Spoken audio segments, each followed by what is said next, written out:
Alright, so you've probably heard me say this before, but a fitness journey, a fat loss journey, a strength gain journey, or any kind of journey is not linear. And what I mean by that is pretty simple. Not everybody is going to get results every single day in every single week that they try and attempt to get them. It just doesn't happen like that, unfortunately. I really, truly wish it did, but it just doesn't. You'll have some weeks where you're absolutely smashing it, PBs are flying in at the gym, you've gone on a lot of walks, weight's coming down, happy days. However, you'll also have some weeks which feel like a little bit of a sucker punch in the gut, and you'd rather deep throat a packet of bourbons than stick to your diet because work ramps up, social drama starts kicking off, family tensions increase, you get ill, you're knackered. Life throws a lot of curveballs at you, and it's almost like it all happens at once, doesn't it? Basically, you lose a little bit of drive and you lose a little bit of motivation. That's just what happens. And that is completely normal. But here's the thing that a lot of people get wrong. When these things start to happen, they end up dropping the ball completely. When motivation drops, when things ramp up, people tend to just say, fuck it, I'll just start again next week. And honestly, that's the biggest fucking mistake you can ever make. Because the second you stop completely, the harder it is to get the ball going again when things start to get a little bit better. Think of it like this, right? You're flying down the motorway, fifth gear, tunes on, sun shining, happy days. But then you see a big sign above that says,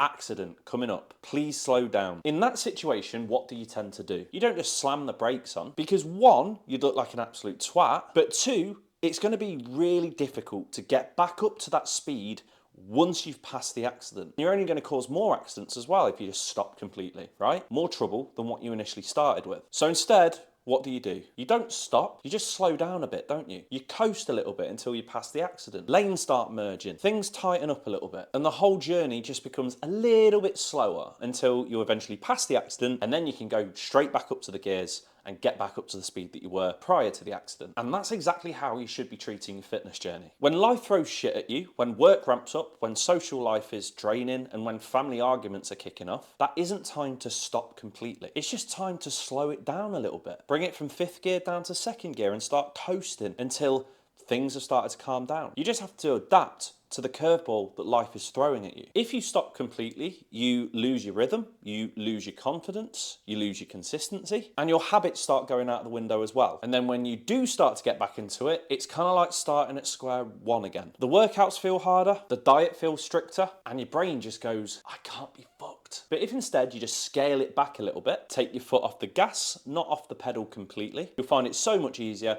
to pick things back up later on. So let's say normally you go to the gym 4 or 5 times a week. When things get a little bit chaotic, maybe scale it back to about 2 to 3 times a week. Do shorter sessions. Basically, just continue to keep your body moving whilst not going at the intensity that you were prior to the problems. Do you normally track every single calorie, every single gram of everything that you eat? Cool. Well, when things start kicking off, maybe simplify it a little bit. Maybe just focus on roughly hitting your calories, or even going into a maintenance range whilst you get through life and health. Or if calorie tracking stresses you out more than what you need, maybe just try and go for a little bit more of an intuitive approach. Aim for getting more protein in, or more veg in, or limit into 2 meals a day rather than 4. Usually go for a 20-minute walk every single day? Cool. Start simplifying that as well. Maybe go for a rough little 5 to 10 minute walk a day instead. Or maybe just go for an hour walk twice a week instead of going for a 20-minute walk 7 days a week. You're not quitting, you're just easing off the pressure a little bit whilst life calms down. Because that's what long-term success actually looks like. It's not going about guns blazing all the time. It's about adapting when life starts to get a little bit harder and not taking your foot off the gas completely. It's about consistent effort, not perfect consistency. You don't need to be all in or all out. You just need to be in the game, because momentum is one of the biggest predictors of success in your fitness journey. And every time you completely quit, you lose that momentum and you've got to start again from scratch. So whatever you do,